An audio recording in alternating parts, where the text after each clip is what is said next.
Hi, everybody. This is Kat with Financial Fun with Kat. I actually just came here to talk to you guys today about some things that my husband and I are actually looking at when it comes to our longer term financial situation. See, right now we're on a journey to pay off our house in 5 years or less. And while we are doing that, we're kind of stopping everything else. We're actually pulling dividends from an investment account we have to help us hit the numbers we need to hit in order to pay off this house. And that didn't really sit well with us, not continuing to put money in to investments while paying off this house. But we also knew that we need to pay off this house. We really just in our spirit just feel like that is really what we are supposed to be doing. So we've been in this conundrum. What are we supposed to do? It didn't feel like we had anything extra to put towards investments. And then we got to thinking. There's this quote. It says something to the effect of, we overestimate how much we can get done in a year and underestimate how much we can get done in 5. And we have this 5-year goal here. I'm going, well, maybe we're underestimating what we can get done. So my husband and I have a dream to become financially independent. We're not really looking to retire per se. My husband is disabled. He is already not working. And I don't think I could ever not do anything. It would drive me crazy. The retirement per se is not really the goal, but being financially independent, not relying on an outside paycheck to pay our bills is something we would like. Part of paying off this house is part of that plan. And we realized that once this house is paid off, we'll only need maybe $4,000 a month to maintain our current lifestyle. We'd consider that kind of a lean fi, if you're familiar with those that phrase. And so we started doing some numbers and realized that if we only invested $40,000, I know I'm saying only here, so bear with me for a second, $40,000 over the next 52 months at our current interest rate that we are getting on our dividends, we would actually hit that number.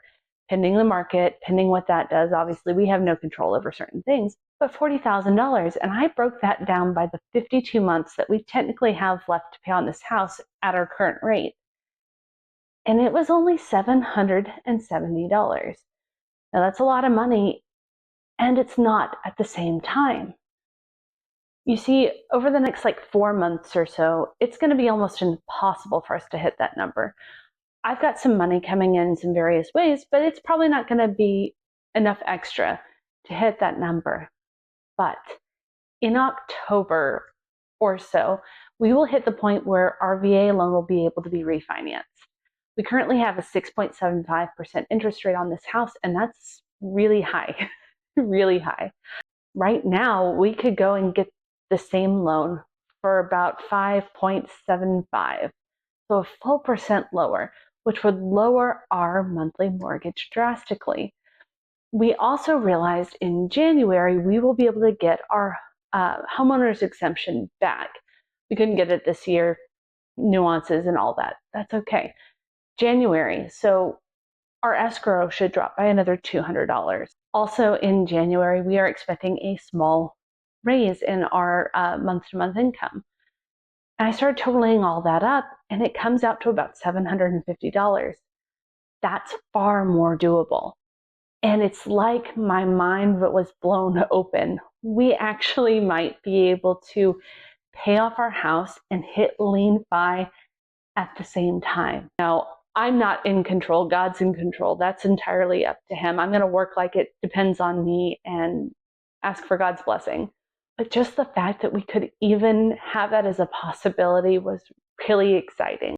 The freedom that that would bring our household, knowing that we are not dependent on anyone for anything, that our house is free and clear, that we have money coming in of our own. Nobody can take it away or deny us or fire us,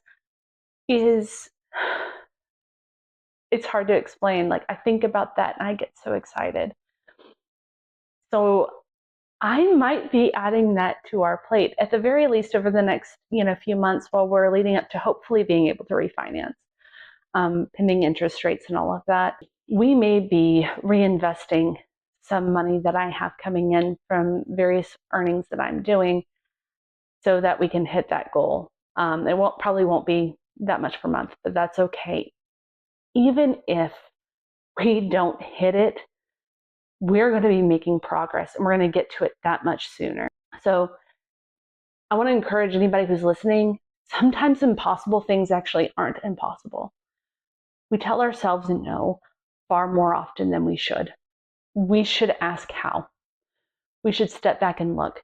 We should think, we should examine a problem differently. And the more we do that, the more likely we are to actually make and exceed the progress that we thought we were never going to be able to do.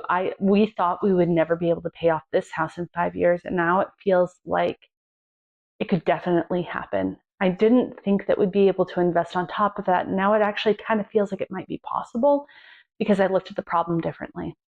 So if that's you, if there's a problem you're facing right now, look at it differently. It may not be something as big as this. It doesn't matter, whatever the problem is. I just want to encourage you, the more I do this, the more I practice this, the more it seems like anything's possible. And it's really exciting. I don't know. I'm kind of curious what y'all think. Dumb plan. If you think so, that's okay. We probably all end up doing it anyway, but I wouldn't mind hearing what y'all think. Do you have any goals, any crazy, impossible goals you're trying to hit right now? I would love to hear about them. Anyway, guys, thank you for hearing me talk and kind of ramble, just what's on my mind today. But I just want to tell you, if you are still here, you are a gift. Thank you guys so much for watching. Bye.